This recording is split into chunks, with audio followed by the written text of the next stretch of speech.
Assalamu alaikum everyone. I hope all my students are okay. That's great. Well, I expect that after completing your 10 sessions on phonetics and phonology, all my students are working hard, and I'm sure that you are engaged in such activities which I request you during the session and after the session. I hope at the same time you are consulting some more material if you require, and at the same time, if sometimes there is a misunderstanding what you understand, you can just contact me, of course, the way you wish to, with the way you like. So welcome to session number 11. As you know that now we are in the 6th week of our program or our semester. My dear students, this is session number 11 and now we are in the 6th week of our semester. Well, today's topic is the description of speech sounds. But before I start talking about further regarding the description of speech sound, I would like to recall some of the things we have already done. For instance, during the 10th session, I hope you remember that we tried to understand the vowel sounds of English. Before that, we were engaged in understanding the classification of consonant sounds. I think now you are capable of making a distinction in between a consonant and a vowel sound. Yes, I also told you that so far as the consonants are concerned, particularly they are, or maybe in other words, if I speak, they are a little easier to understand so far as their signs and symbols are concerned. But when we are engaged to understand the vowel sounds of English, sometimes the very symbols of vowel sounds, they appear very strange, and that's why most of the students cannot write them.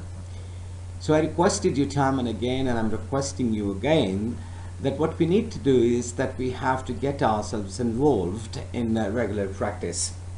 Once you understand the symbols and of course the associated sound, you can easily write the sound, write the symbol, and then you can produce the sound.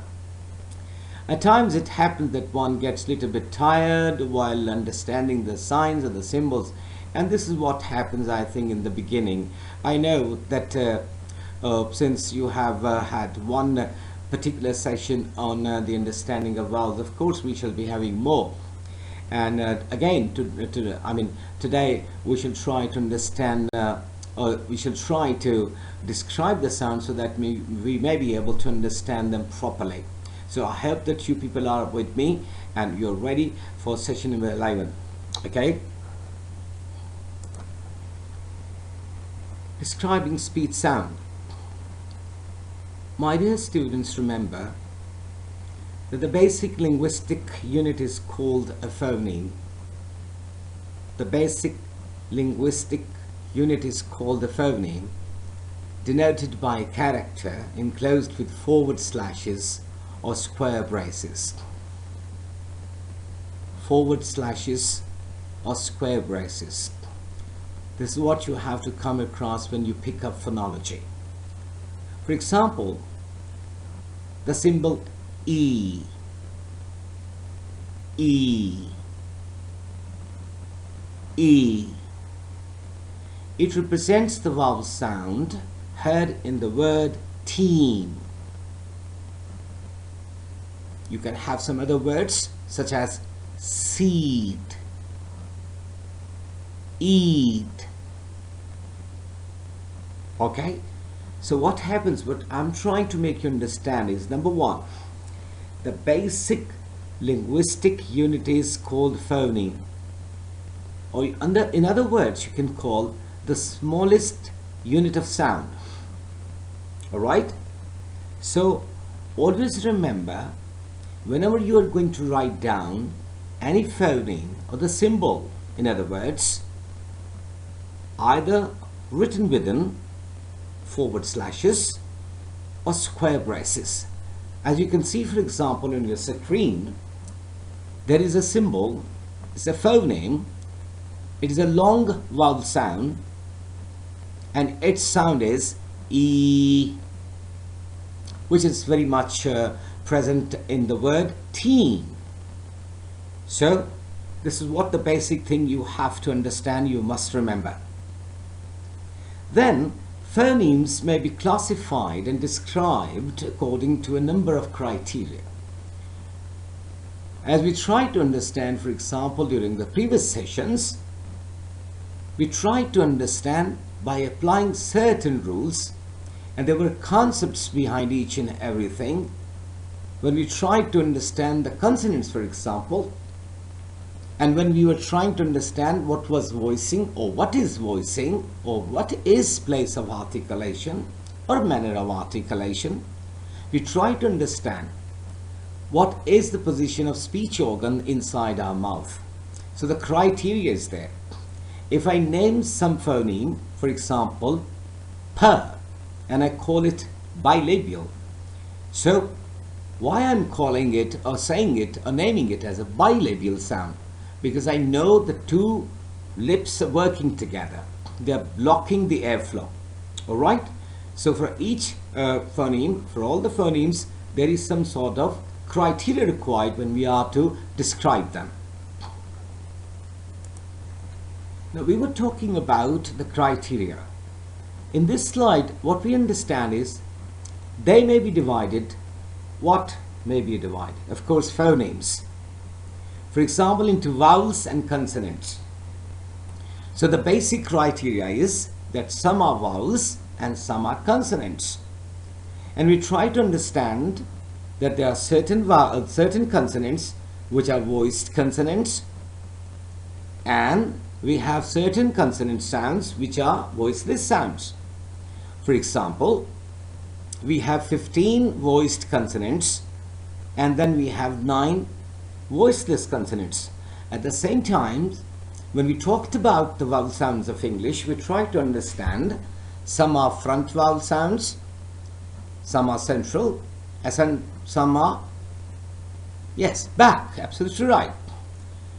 So while vowels are produced primarily by the vibration of the vocal folds, consonants are the speech sounds produced by the turbulent or explosive flow of air through constricted or obstructed parts of the vocal tract known as articulators. So this is what I was trying to tell you. We know that all vowels in English are voiced sounds, because when we produce any vowel sound, what happens? There is vibration. Where? Of course, larynx. Yes, the vocal folds, the vocal box. Yes, exactly. We can feel the vibration.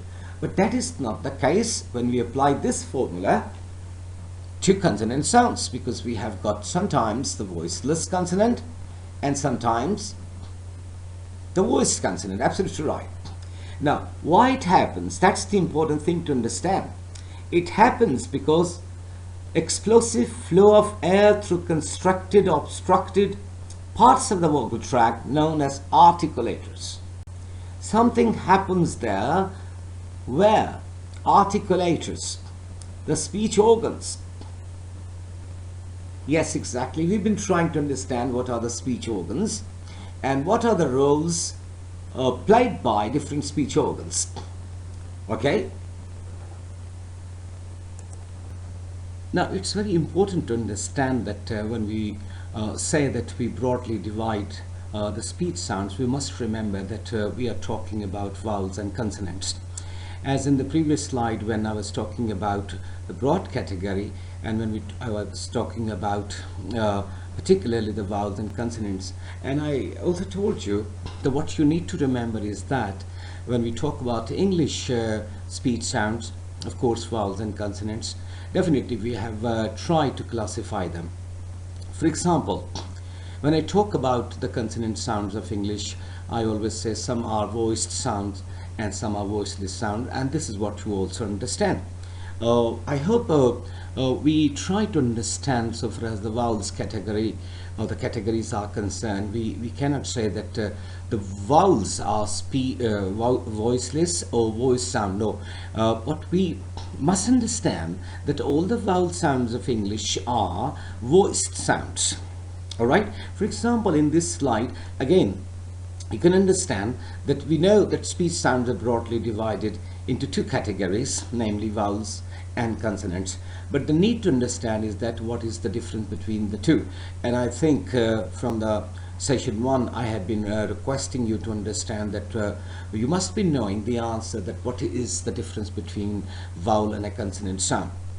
We tried our level best, both of us, I think, all my students and of course I myself, that we tried to understand to determine that when somebody puts us a question that what's the difference between, even in between the consonants, we should be knowing that all right, there are certain classes of the consonants at the same time. And so far as the vowels are concerned, we try to understand some are front vowel sound, some are central, and some are back. Of course, what happens that we have to understand what is the position of certain speech organs inside us when we produce consonants particularly, or vowels. For example, if we say the English word shoe, we realize that this word is made of two sounds, one represented by the letters SH and the letters OE. Now, this time we are talking about the letters of English, right? You can see, for example, we have got 4 letters in front of us. 4 letters are there. The combination of, for example, SH and OE. But there are total 4 letters you can see that this word carries.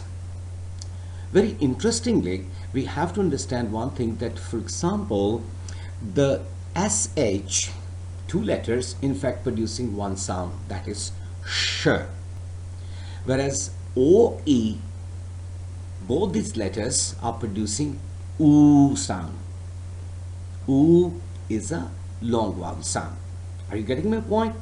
So when we produce the word represented the letter SH slowly, we realize that during the production of this sound, the air escapes through the mouth freely and we do not hear any friction. Friction. Sh. There is no friction at all. There is no friction at all. But for example, when you produce the sound ooh, what happens? You can understand there is a vibration. As I was telling you that when we produce any vowel sound of English, we feel some sort of vibration. Where? Vocal folds, absolutely. So when we produce the sound sh, it's no friction at all, isn't it? The air is escaping through the mouth freely and there is no friction at all. But at this time you can feel when we produce the sound ooh, shoo, sh, no friction. But when we produce the sound ooh, so there is vibration. Are you getting my point? Now I would like to reinforce my argument by saying that the sound that is represented by the letters SH in the word shoe is a consonant, and the sound represented by the letters OE in the word shoe is a vowel. This is what I was talking to you in the previous slide, that we have to understand when we think about the phonemic world, we have to think otherwise. I mean, we must consider before us some sort of different dimension. We don't have to associate the letters and the sounds, right? At this point you can understand that two words together, they are producing one sound. Maybe it's the case of SH, or maybe it's the case of O and E. But remember, these 2 letters are producing one sound. That's very important, because very soon we are going to talk about phonology. And when we talk about phonology, definitely we shall be talking about English pronunciation. And when we talk about English pronunciation, we have to focus on the symbols and signs. Symbols and the signs. Maybe the consonant symbols, maybe the vowel symbols. Alright? So remember, all sounds during the production of which we hear friction are consonants, but not all consonants produce with friction. That's very important to understand. I repeat for you. All sounds during the production of which we hear friction are consonants, but not all consonants are produced with friction. That means there are certain voiced consonants and there are certain voiceless consonants. That is very important to understand. That's very important to understand, because uh, uh, throughout different sessions, I try to make a request that you must understand that all consonants are not voiceless, or all consonants are not voiced. There are two categories over here. One are the voiced consonants, the others are the voiceless consonants. But this is the formula we cannot apply. Or in other words, I would like to say that this is not applied to the world of vowels. All English vowels are voiced, because we can understand by applying this particular word, or the example of this particular word containing 4 letters, for example, S-H-O-E. First, phonemes. We have got 2 phonemes only. One is the sh, the other one is the oo. Now, when you produce sh, there is no friction at all.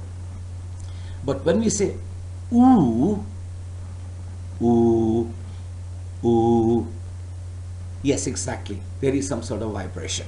Are you getting my point? Okay, that's good.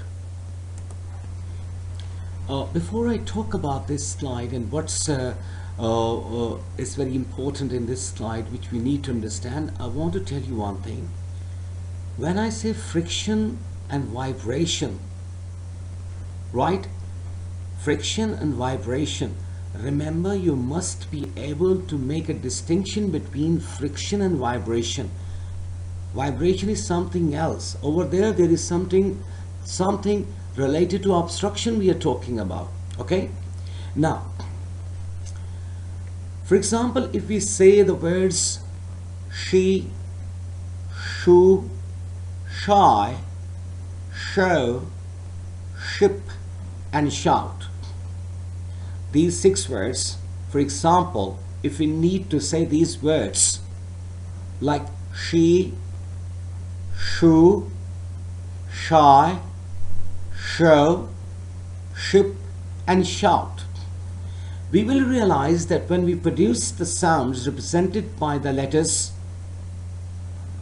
E in she, O-E in the word shoo, Y in the word shy, O-W in the word show, I in the word ship, and OU in the word shout. In these words, remember, the air escapes through the mouth freely without any friction. So this is what you must understand, the difference between friction and vibration. All these sounds are therefore vowels, but each one of them, all sounds, right, different from the others. So all these sounds, whatever it is, they are different from the others. So we need to subclassify them. It's very important to understand, because all vowel sounds are vibrating sounds. All vowel sounds are vibrating sounds. That's very important to understand. But we are talking about friction. All right? Some sort of obstruction. This is what I told you. When we pick up the consonant sounds, we have got to classify them. So here we need to classify or subclassify so far as the vowel sounds are concerned. Okay? Now, similarly, if we say the words shoo, see, zoo, and who, we will hear friction during the production of the sound represented by the letters SH, S, S, Z or Z, and WH. There is a friction. Now listen to me these words again very carefully. I'm talking about the words. Now listen to me carefully and try to understand the friction point. Shoo, see, zoo, who, Now I'm talking about the friction, and you can just easily understand when I produce, for example, sh or sir or z and wh, right? So there is a friction. So all these sounds are there for consonants. But once again, we will see that each of them sounds different from the others. The sounds that are called consonants also need to be subclassified. This is what I told you when I was talking about the vowel sounds of English in the previous slide. If they need to be subclassified, so there is the need to subclassify the consonant sounds. And we have been trying to understand, so far as the consonants are concerned, or maybe the vowels are concerned, that we need to subclassify them so far as the knowledge of phonetics is concerned. Are you getting my point? That's good.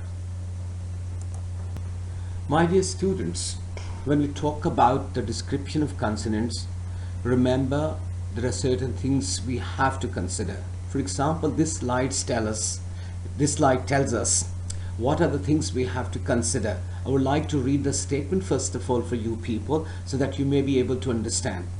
Yes, exactly. Let's read together. To describe a consonant sound, we need certain important pieces of information. So we need certain pieces of information before describing any consonant sound. So what we need? We need to know the following regarding its production, or in words, the description of a consonant will include 5 kinds of information. First of all, the first part is that we have to understand what. So far as the production of the consonant is concerned, we need to know certain things. Or, in words, the description of a consonant will include 5 kinds of information. And these 5 kinds of information have been presented in this slide. Now, what are the pieces of information we need to understand?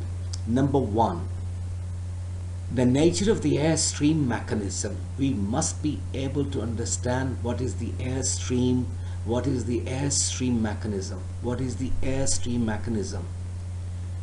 Second thing which we need to understand is the state of the glottis. The second thing is the state of the glottis. First, the nature of the airstream mechanism. We should be knowing what is airstream mechanism. The second is the state of the glottis. The third information which you need to understand is the position of soft palate, the velum. The position of soft palate, what we call velum. The fourth is the articulators involved. That's very important to understand. What are the articulators involved in the production of consonant sound so that we may be able to describe it? And the final thing is the nature of the stricture. The stricture. I know some of you may be thinking, what is stricture? But this is not the time to talk about stricture. I don't want to explain stricture at this moment. Definitely we have to talk about this in detail. As I promised and I said and I say again, that whatever the term you come across, definitely we need to analyze it, we need to understand it, starting from the simple meaning and then to analyze what is it. So there are 5 things you must remember. What are the 5 things? What are the 5 pieces of information we need to know to describe a consonant? Number 1, the nature of the airstream mechanism. 2, the state of the glottis. 3, the position of soft palate, of course velum. 3, the articulators involved. What are the speech organs involved in the production of the speech or one particular sound? And then the nature of the stricture. The nature of the stricture. Okay, so you must remember these 5 pieces of information before describing a consonant sound. Is it clear? Let's pick up the first one. The nature of the airstream mechanism. The nature of the airstream mechanism. Remember, most speech sounds and all normal English sounds are made with the egressive pulmonic airstream. Please call this word aggressive, not aggressive. It's not aggressive. schwa sound is not used at the start of this word. Aggressive pulmonic air stream. For example, the air pushed out of the lungs. Apparently, the word aggressive, the word is aggressive. I try to stop you to understand this word, aggressive pulmonic airstream. This is the total phrase, but I want you to understand it very carefully. Maybe this slide has got one very small statement, but remember, this is what tells the entire story of the Germanic languages, just like one of the Germanic languages. Of course, English is one of the Germanic languages. It's very important to understand. I'm not talking about that this is the formula that is applied to each and every human language on earth. But remember, we have to apply this aggressive pulmonic airstream. For example, the air pushed out of the lungs. Remember, my dear students, in most of the human languages, I'm not saying every human language, what happens that we have to push the air outside. But there are certain languages in the world, for example, some of the African languages, where the speaker sucks the air in. That doesn't happen so far as English is concerned. Of course, Urdu. Of course, all the regional languages of Pakistan. Whenever you speak them, you hardly find any speaker sucking the air inside. That's a very important point to understand. We throw the air outside. We push the air outside. That's why it's very important to understand aggressive pulmonic airstream. I'm not saying aggressive. Please concentrate on the pronunciation I am following now. Don't call this word aggressive. It's not aggressive. So you got to be very much careful about the English pronunciation, which I told you. After completing this course, you will be, inshallah, this is what my belief is, be a different kind of student, a graduate, because you will become a little bit conscious about the pronunciation of English words, because sometimes the wrong pronunciation in fact generates the wrong meanings. All right, aggressive pulmonic airstream. This is what you must not forget, that we push the air outside. When we are speaking, we push the air outside. We never suck the air inside. That's the point you must remember. Okay? Now let's start to understand airstream mechanism in this way. You can have some diagrams, some photos in front of you. I want you to start from the right one, where you can see lungs and trachea. Can you see? Okay. So lungs behind the ribs. I told you the ribs cage is all the times it is supporting lungs. At the same time, at the abdomen part, what happens, there are muscles, diaphragm. This is what I told you. They are supporting the human lungs at the same time for the production of speech. Now, first of all, just imagine the trachea is there in front of you on the right side of your computer. Of course, when you are sitting, that is right side. Lungs and trachea. On the left side, you can see vocal folds have been presented for you. Left and right phonation. Inspiration and phonation. You can understand what is the position of vocal folds. If you want to understand the airstream, what I said, for example, that when we speak English, we push the air outside. We never suck the air inside. That's very important to understand, because English is one of the Germanic languages, because it belongs to that categories. So is the case with all the languages which we speak in Pakistan. We push the air outside. We never suck the air inside. So you can understand what is the airstream mechanism in front of you on your computer. Right side, you can see the lungs and the trachea. On the left side, you can see what's the position of vocal folds. But inside, in between these two photographs or diagrams, you can understand the vocal tract. Through the vocal tracts, in fact, what happens, that entire airstream that travels. Starting from trachea, you have seen trachea over there, and now focus on trachea and vocal folds. Trachea and vocal folds. And then on right side, you can see epiglottis. And then there is soft palate, of course.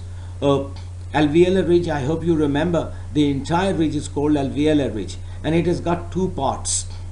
One is the hard palate, the other one is the soft palate. Soft palate is also known as velum. These are the two parts of alveolar ridge. And I told you, I think, before this session, that you have got a word in your own language, that is talu, right? You can feel it, even you can touch it, that there is hard part of your talu and there is a soft part of your talu. So that is called alveolar ridge or alveolar ridge. All right. And then we have got nasal cavity. Can you see that? And nasal cavity, definitely the ending point of the nasal cavity is the nostrils. Nostril. And then we have got teeth, lips and tongue. Teeth, lips and tongue. So this is the entire of the speech mechanism or stream of airstream mechanism in front of you. Remember, you can see all the speech organs. All the speech organs now, that what is their role? This is what you know, because you have already classified both the consonants and the vowels. It's very important for the students of phonetics and phonology to understand what is the airstream mechanism. Primarily what happens when there is a pressure, definitely we have to throw the air outside. We, as I told you earlier, that there are two main purposes. The first purpose is, of course, we are breathing. We are sucking the oxygen inside and we are releasing carbon dioxide. But remember, at the same time, we are primarily producing speech sounds. Now, speech sounds, a different thing. Respiration process, both the things happen together. We are breathing at the same time. For example, this time I am talking to you. I am breathing, but at the same time I am talking. I am producing speech sounds. That means that all my speech organs are active. But what we say, some are passive articulators, some are active articulators. Principally, everyone is active, playing its role. But what happens, this is the active articulator, primarily that is tongue. And of course, after tongue, we understand lips are the active articulators. But tongue is the most active articulator. The rest are doing their work. Doing their work. Unconscious we are, absolutely, that what is soft palate doing. Now you understand that when you speak, for example, nasal sound, when you produce a nasal sound, what happens? For example, I am saying that when we produce m, n, ing, what happens? The soft palate or the velum starts playing its role. It stops the air going to oral cavity and allows the air stream or the airflow to adopt what path? Yes, exactly, nasal cavity. So that's why we are capable of producing these three sounds, m, n, ing, m, n, ing. So this is the way to classify all the sounds, all the speech sounds. Are you getting my point? All right, and I hope that you shall try to remember this slide, because it's very important. You have got three different photographs or three different diagrams present on this slide, and you must be able to understand what is the airstream mechanism. Is it clear? All right. Well, I was talking about 5 pieces of information, and first we have talked about the nature of airstream mechanism. Of course, through a diagram, or rather a blend of diagrams, we have tried to understand what is the airstream mechanism. Now, the second thing I talked about was that state of glottis. State of glottis. State of glottis. Let's see what this slide is going to teach you. A consonant may be voiced or voiceless depending upon whether the vocal cords remain wide apart, that means voiceless, or in a state of vibration, that means voiced. Now we come to know. It is the job of the glottis, in fact, that makes one sound voiceless or voiced. Now, when I talk about the 15 voiced consonants, that means I'm talking about glottis. That means I'm talking about, all right, this is the place inside our mouth, inside human body, that plays a significant role, because either it is making any consonant voiceless or voiced. For example, we have got 15 voiced consonants and we have got 9 voiceless consonants. All right. So when we say that, all right, this is the category of voice sounds, I mean consonant sound, and this is the category of voiceless sound, we are in fact referring to the state of glottis. So the state of glottis in fact determines what kind of consonant this is. Either this is a voiceless consonant or a voiced consonant. For example, when vocal cords are wide apart and there is no vibration at all, that is the point when we say, all right, this is a voiceless consonant, when the vocal cords are wide apart. But what happens when they are not, when they are close to each other? All right, that means there is some sort of vibration. All right, vibration in the flaps. Okay, so muscles are there, they are vibrating because airflow is there and pressure is there. That's why, because of the pressure, when the vocal cords are open, so there is no pressure at all. Okay, that's good. Now we have to understand what is the position of the soft palate when we are producing some sort of speech sound. It says, while describing consonants, we have to mention whether they are oral sounds produced with soft palate raised, thus blocking the nasal passage of air, or nasal sounds produced with the soft palate lowered. Now, first we try to understand the state of the glottis. But first we try to understand what is the airstream mechanism. What is airstream? And before that, I think in the previous session we tried to understand the entire of the system, phonology system, isn't it? We started out with the understanding of brain cells. The brain is, the neurology was there. Brain was just directing to the system involved, and the system involved is, of course, the respiratory system. And afterwards, the phonology system started. Now it's very important to understand the position of the soft palate. As I told you in the earlier slide, I was trying to make you understand that, all right, when we are producing nasal sounds, what happens? It is the soft palate, in fact, that is playing its role. I also talked about the active articulators such as tongue, but this time we can understand, for example, if we are producing nasal sounds, it is very much written over here. If we are producing nasal sound, what happens? The airflow is not allowed to go to oral cavity. But when we are talking about nasal sound, that means soft palate is blocking that area that leads to oral cavity. But it allows the airflow to go to nasal cavity, and that is the easy area for the airstream because we are producing nasal sound. It is written over here. While describing consonants, we have to mention whether they are oral sounds. So that means now some are oral sounds and some are nasal sound. Although we have got, I think, 3 total nasal sounds, the majority sounds are oral sounds. But what happens, in fact, if they are oral sounds produced with soft palate raised, thus blocking the nasal passage of air? At that time, again, soft palate is playing its role. It blocks that cavity and allows the airflow to pass through the oral cavity.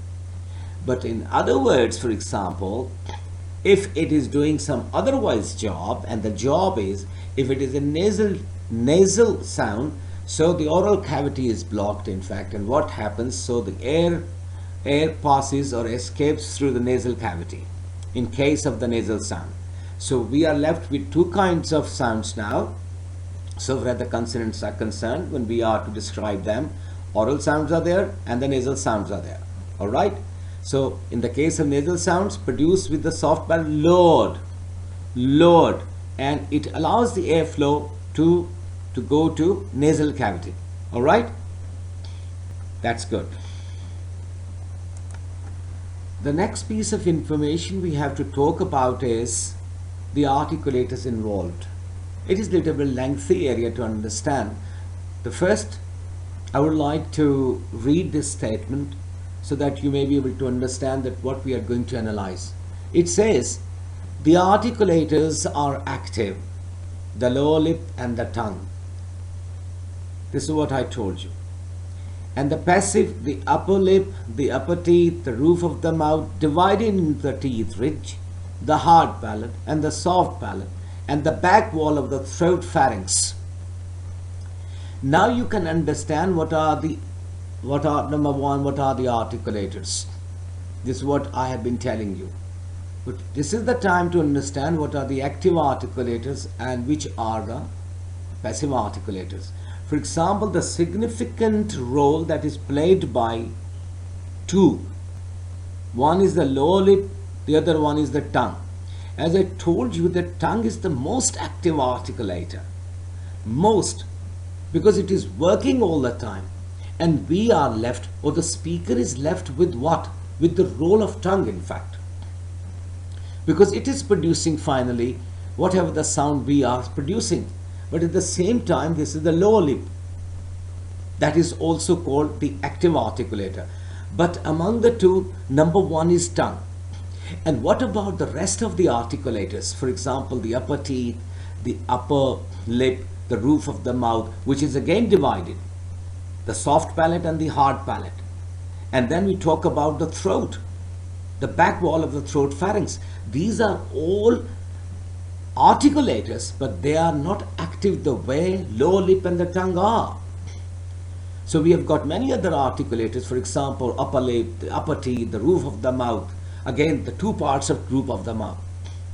It is the entire alveolar ridge, right? Teeth ridge, what we call. The ridge starts from the back of the front two teeth, and then the hard palate and the soft palate, and then the back wall of the throat pharynx. Remember, my dear student, it's very important to understand. Now you are understanding the technical part so far as the description of consonants is concerned. And for that purpose, what we need to understand, we must understand 5 pieces of information. We must have these pieces of information to understand. We have talked about the airstream mechanism. We have talked about the state of the glottis. We have talked about the position of the soft palate. And this time we need to understand what are the articulators basically. And when we know, all right, these are the articulators, so then we have to categorize them. How? Number one, the active articulators. Number two, the passive articulators. And so far as the active articulators are concerned, there are two. One is the lower lip, the other one is the tongue. But out of two, remember, this is the tongue that is the most active articulator. And when we talk about the passive articulators, we have got a lot of names, such as upper lip, upper teeth, roof of the mouth. Of course, then two parts of the roof of the mouth. One is the hard palate and then the soft palate. And of course, before them, we have got close area to the upper teeth, and then back wall of the throat pharynx. So these are all passive articulators, but they are articulators. Okay? By now we understand what are articulators, and by now we understand what are active articulators and what are passive articulators. But remember, in the production of a consonant, the active articulator is moved toward the passive articulator. This is very important part you must remember. What happens when we are producing a consonant?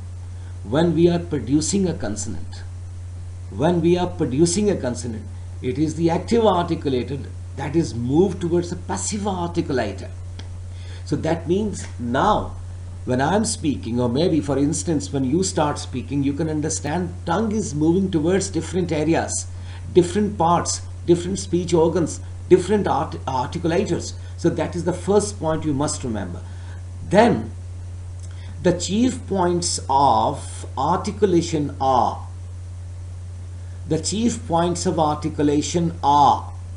bilabial, labiodental, dental, alveolar, post-alveolar, plato-alveolar, retroflex, platal, velar, uvular, and glottal.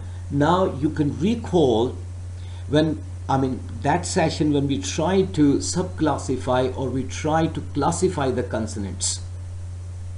These are the points primarily. Of articulation, manner of articulation, and then attach it with the point of articulation or the place of articulation. So the chief points we are left with are bilabial, labiodental, dental, alveolar, post-alveolar, plato-alveolar, retroflex, platal, velar, uvular, and glottal. So I hope that now you are capable of understanding what I meant when I was trying to classify the consonants, right?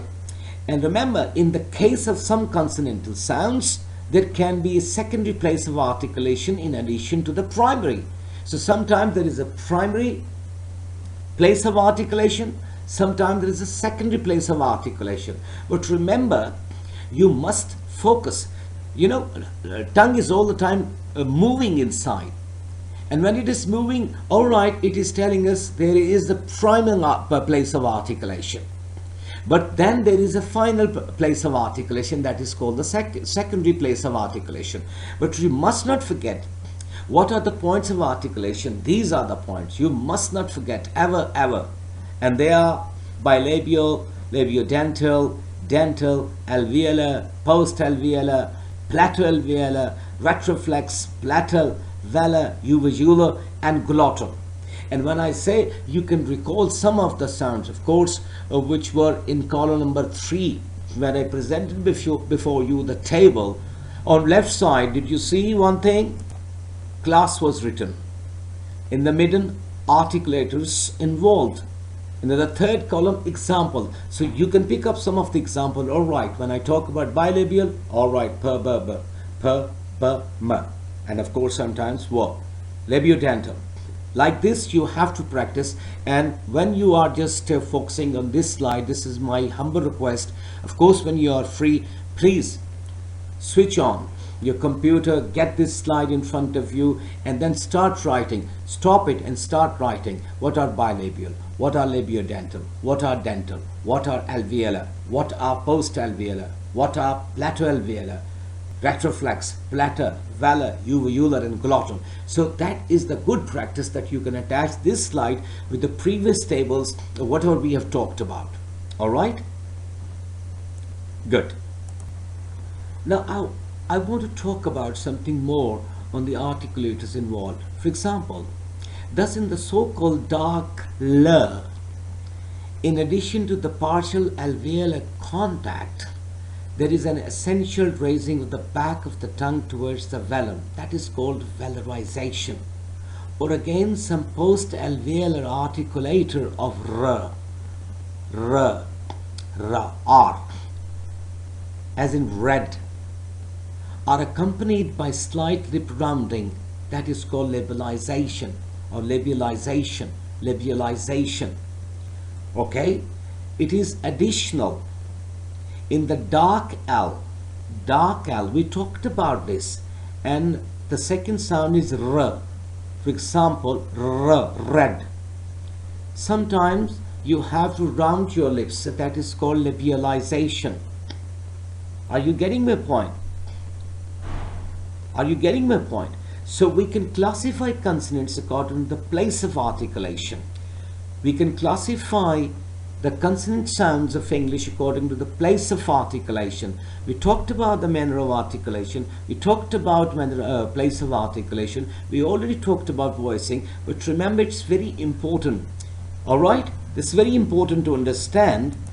So why I am giving you this kind of additional information? Sometimes what happens around many students, they read some extra material, and all right, it is possible some of you get fixed. No, you don't have to get fixed. All right, stay calm, and what you need to understand is that, of course, voicing, place of articulation, manner of articulation.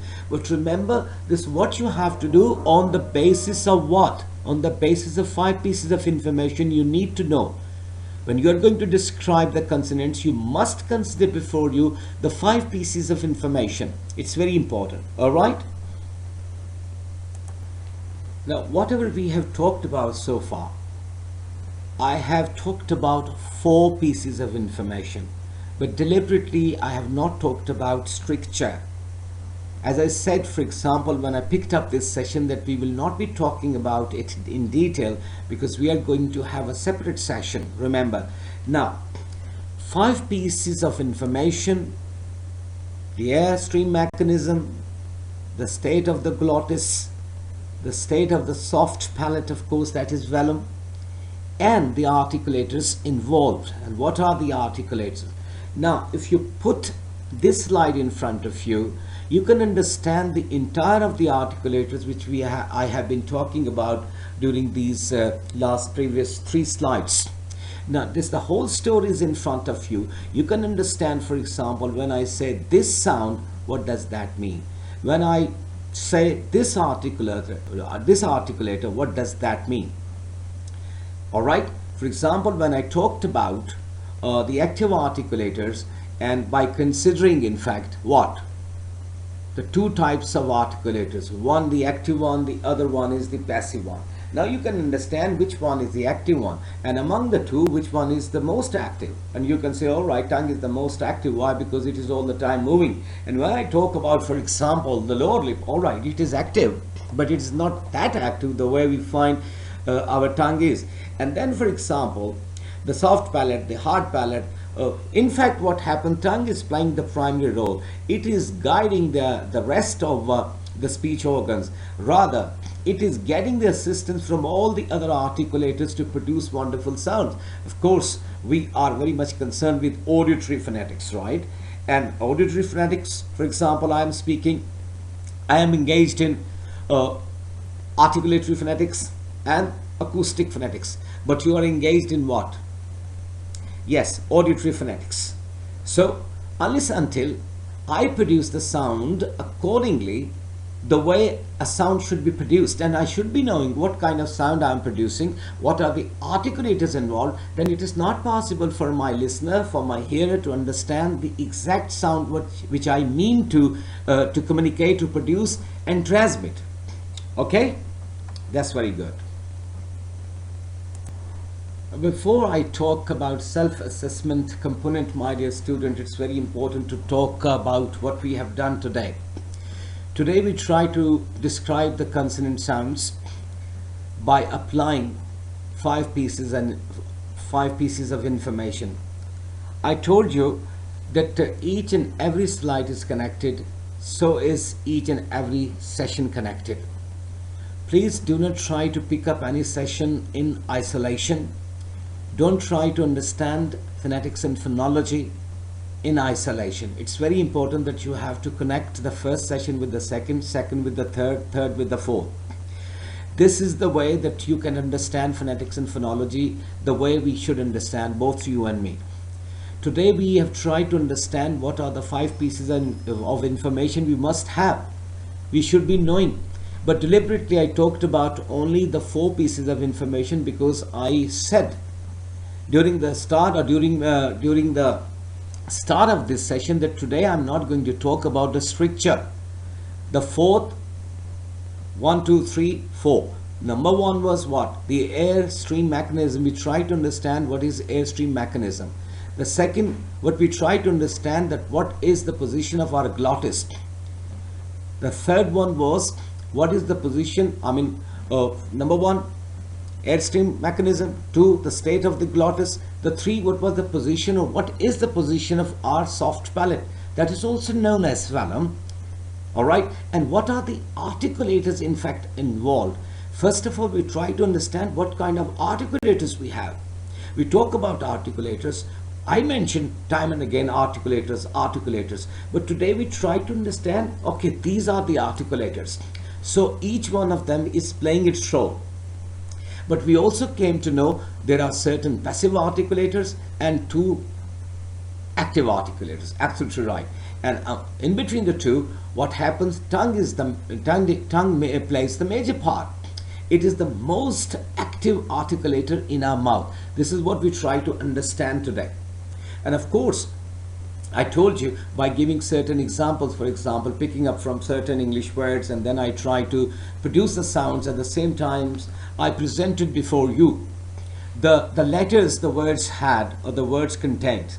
So this is what we have done today.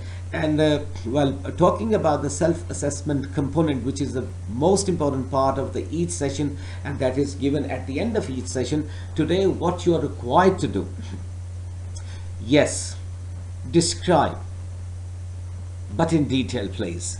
Describe what? Speech sounds by focusing the consonants of English, also draw diagram by mentioning articulators. Today you have to describe the consonant sounds of English, but at the same time what you need to do is that you have to draw a diagram. This is very important so that you may be able to reflect all the articulators, and I think it will be wonderful job by you people if you mention which are the active articulators and which are the passive articulators. Okay, so thank you very much all of you. From my side, goodbye and good luck. Stay blessed.